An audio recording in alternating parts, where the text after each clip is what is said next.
тавьж явуулах хүч чадал. Бид бүгдээрээ л ойлгож, хүлээж авахд хэцүү саад бэрхшээл, урам хугаралтай тулгардаг. Магадгүй та өөрийнхөө хайртай хүний эрүүл мэндийн төлөө залбирсан ч тэр идгээгүй байж болох юм. Та тушаал дэвшихийн төлөө маш сайн хичээсэн ч бүх зүйл санснаар болоогүй байж болно. Та харилцаанд итгэсээр байсан ч тэр бүтээгүй байж болох юм. Энэ бүхний эцэст таны хийж чадах хамгийн сайн зүйл гэвэл бүхнийг тавьж явуулах.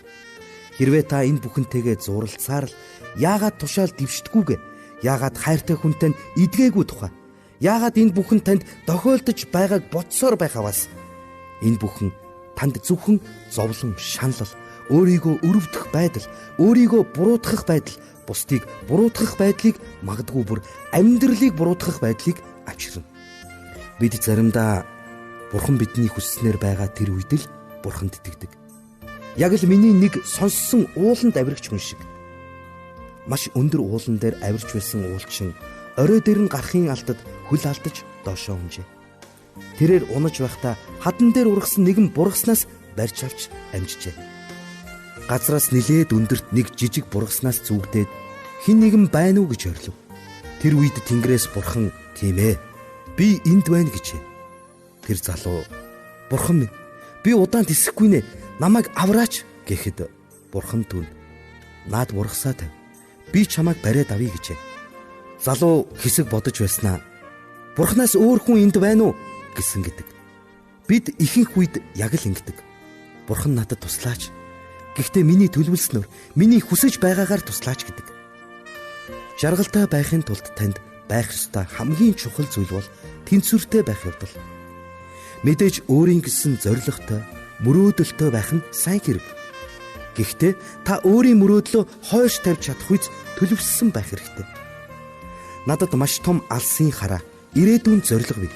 Хэрвээ нэг хаалга хаагдвал бүх гайхаарай. Өөр илүү сайн боломж ирэх л болно.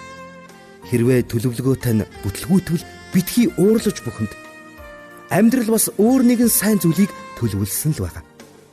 Хэрвээ миний мөрөөдөл, миний хүсснээр болохгүй л бол би бодож байснаа тавьж явуулах хэрэгтэй юм байна гэдгийг ойлгодог.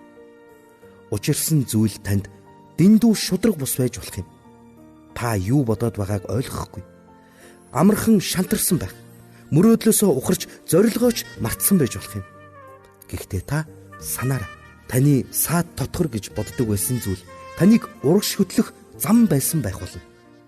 Энэ л таныг шин зүйл рүү хөтлөх болно. Хэрв та урам хугарлаа тавьж явуулан амьдралд итгэх аваас таныг ирээдүйд хангалттай зүйл хүлээж авах болно. Заримдаа бид ямар нэгэн зүйлийг маш их хүсэхээр ямар ч хамаагүй аргаар түүнийгээ бүтээх гэж оролддог. Тэгээд тэр зүйл нь болохгүй маш амархан сэтгэлээр унж шаналдаг. Би маш их сэтгэлээр унсан. Би өөрийнхөө хамгийн сайн найзаа алдсан. Гэхдээ нар ахиад л манддаг. Мэдээж гашуудах үе байдаг. Гэхдээ та өөрийн амьдралын өглөө бүрийг гашуудлуулгаж болохгүй. Та өөрийн хайртай нэгнээ, өөрийн харилцааг, өөрийн ажлаа алдах үед маш их шаналдаг. Унжийсэн мөртөө явж байдаг. Гэхдээ хэрвээ энэ бүхнийг тавьж явуулаад амьдралд хандан хэдийгээр би ойлгохгүй байгаа ч гэлээ танд итгэж байна гэж хэлж сурах юм бол яг л над шиг хувь тавилангийнхаа дараагийн шатанд хүрэх болно. Амьдрал үргэлж биднийг аагаас Б рүү, дараа нь В рүү, дараа нь Г рүү аваачдаггүй. Харин аагаас Им рүү, дараа нь С рүү, дараа нь Б рүү аваачдаг. Түүний арга зам биднийхээс өөр. Тиймээс ойлгох гэж хичээхэн болоод зүгээр л амьдралд итэг. Яагаад миний гэрлэлд бүтлгүүцсэн юм болов? Яагаад тэр хүн намайг орхисон юм бол? Бүхэл бүтэн 30 жилийн турш үнэн ч шударгаар ажилласны минь төлөө яагаад тэр компани намайг ажлаас халсан юм бэ гэж бодож болно. Харин миний хариулт энэ байна. Маш энгийн. Би яагаад гэдгийг мэдэхгүй. Таач бас хизээч мэдэж чадахгүй байж болно. Гэхдээ би нэг зүйлийг мэдэж байна. Хэрвээ та гомдол цөхрлөө тавьж явуулж амьдрал шудраг бус явдал бүрт тань хариулах болно. Та өөрт байгаа зарим зүйлээ тавьж явуулж сурах аваас амьдралд тань өөрчлөлт, шинжлэлт, шин эхлэл ирэх болно. Та өөрт байгаа зарим зүйлээ тавьж явуулж сурах аваас амьдралд тань өөрчлөлт, шинжлэлт, шин эхлэл ирэх болно. Та өнгөрснөөсөө зуурсаар байх аваас таныг шаналл, урам хугаралт, гутранг байдал шинэ бүхнээс хол байлгасаар байх болно.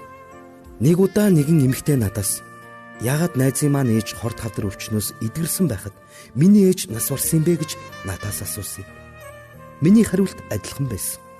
Би үнэхээр мэдэхгүй. Би асуулт бүрт хариулж чадахгүй. Гэхдээ миний мэдэж байгаа ганцхан зүйл бол амьдрал таны төлөө байгаа. Хэрвээ та тэр шаналл нэг бүрээ тавьж явуулах хаваас амьдрал оронд нь танд сайн сайхныг өгөх болно. Өнгөрснөө тавьж явуул. Зовлон шаналлаа тавьж явуул. Яагаад танд энэ бүхэн тохиолдсон гэдгийг мэдэх гэж бүү хичээ. Яагаад надад ийм зүйл тохиолдож байгаа юм бэ? Яагаад би ийм гэр бүл төрсөн юм бэ? Энэ хүн яагаад намайг орхиж байгаа юм бэ? Энэ бүхэн таныг зөвхөн хүнд хэцүү байдал руу л хөтлөх болно. Бидэнд тохиолдсон зарим зүйлсэд ямар нэгэн логик тайлбар байдаггүй. Та ингэж хэлэх зоригтой байх хэрэгтэй.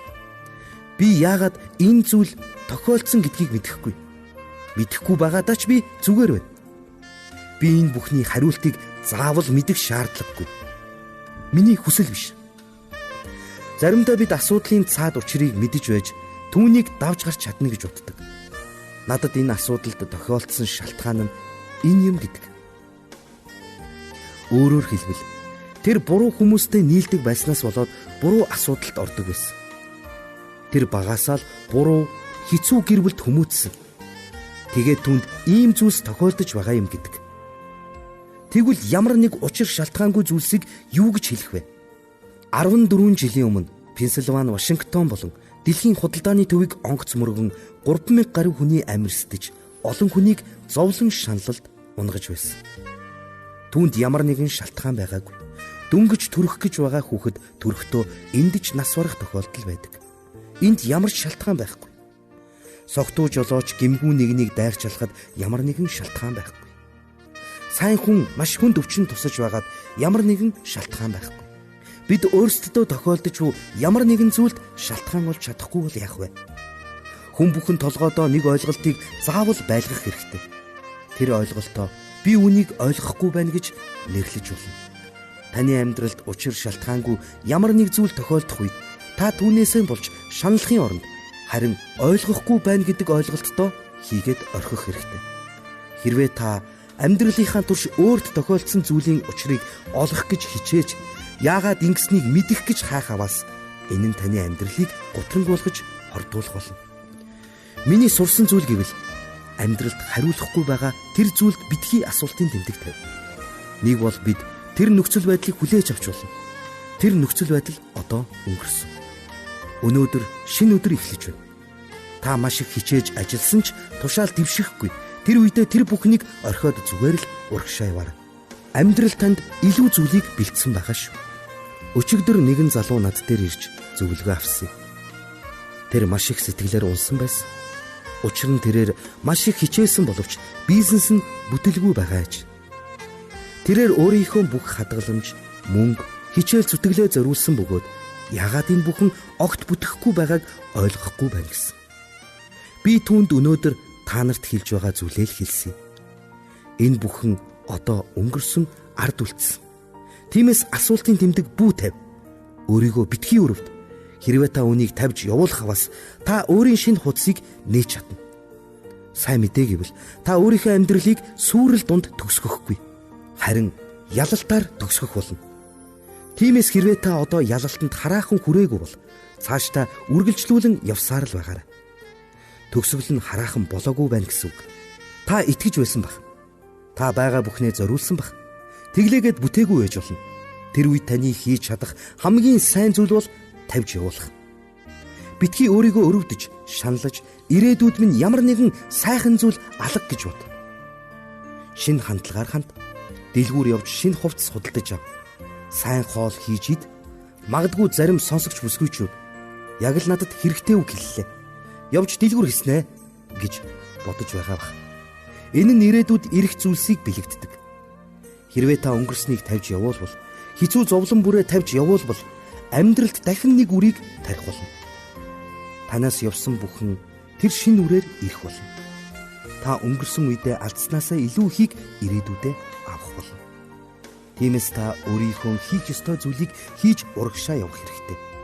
Та өнөөдөр ажлаа тараад гэрлүүгээ харихдаа машиныхаа урд талын цонхыг хараарай. Таны урд талын цонх том, харин ард талаа хардаг хажуугийн тол жижигхэн байгаа. Учир нь таны ирээдүй өнгөрснөөс тань илүү чухал юм. Таны хаана байснаас илүү хаашаа явж байгаа чухал. Хэрвээ та өнгөрсөн рүүгээ анхаарад байх аваас байгаа газараа гацах болно. Нэг мөрөөдөл өгөх аваас өөр мөрөөдлүүд ч мөхөх болно. Одоо байгаа асуудлуудад таныг тодорхойлохыг бүү зөвшөөр. Нэг алдаа, нэг салалт, нэг дампуурал амьдралыг тань тэр чигт нь сүйтгэхийг бүү зөвшөөр. Тэр бүхэн таныг ирээдүйн хувь тавиланд хөтлөх зүгээр л нэг шат юм. Тэр бүхнийг тавьж явуулаад амьдрал таны амьдралд бэлдсэн дараагийн шинэ эхлэл рүү хөл тавиарай. Өнгөрсөн бүхэнд яагаад тийм зүйлс надад тохиолдсон болоо гэж бодон шаналж суухаа бол. Өнөөдөр бол шинэ өдөр. Амьдрал таны хэцүү байгаа зүйлсийг таны сайн сайхны төлөө өөрчлөх болно. Нэгэн Америк усууд амралтын өдрөөрөө хамаатныдаа очих гэж явж байлаа. Өглөө эрт байсан болохоор машины дугуй нь хагарснаас болоод эхний онгоцонд амжиж сууж чадаагүй юм. Дараа нь нөгөө онгоц сүнсэн байна. Хэрвээ тэр дугуй хагараагүй бол өнөөдөр тэд амьгүй байх байсан байна. Нөхрийнх нь аав мэдээг уншаад маш их санаа зовн хүүрүүгээ залхажээ. Хүүн түнд сайн мэдээ хэлэн амьд байгаагаа дуулгасан байна. Аав нь гал сүнөөгч бөгөөд тэтгэврт гарсан ч гэлээ дэлхийн худалдааны байгууллага руу туслахаар явж байгаагаа хэлжээ. Тэр бол хүү болон эцэг хоёрын ярьсан сүүлийн яриа байсан. Аав нь тэнд барилгад даруулж нас урчээ. Эхнэр нөхөр хоёрын баяр хөөр гуниг зовлон болж хуурсан. Хүү зөвхөн аавыгаа алдсандаа харамссангүй, харин аавынх нь амьдралд итгэл бат байгаагүйд харамсаж байлаа. 3 сарын дараа тэдний хаалгыг нээн нэлх хүүх тэрсэн залуу хос тогшжээ. Залуу хос биднэр танаад орж ярьж хөөрвөл дургуцахгүй биз гэж асуулаа. Залуу хосын эмэгтэй нь тэдэнд дэлхийн худалдааны төвийн барилга осолдоход 7 сартай жирэмсэн байсан гэдгээ хэлжээ. Түүний аав нь эмэгтэйг аварч шатаар тэврэн буусан байна. Эмэгтэй түүнд тэврүүлж явж байхдаа бурхантай харилцдаг харилцаагаа хуваалцсан бөгөөд аав нь тэдэнд хүүг нь хүлээж авсан гэдгийг хэлжээ.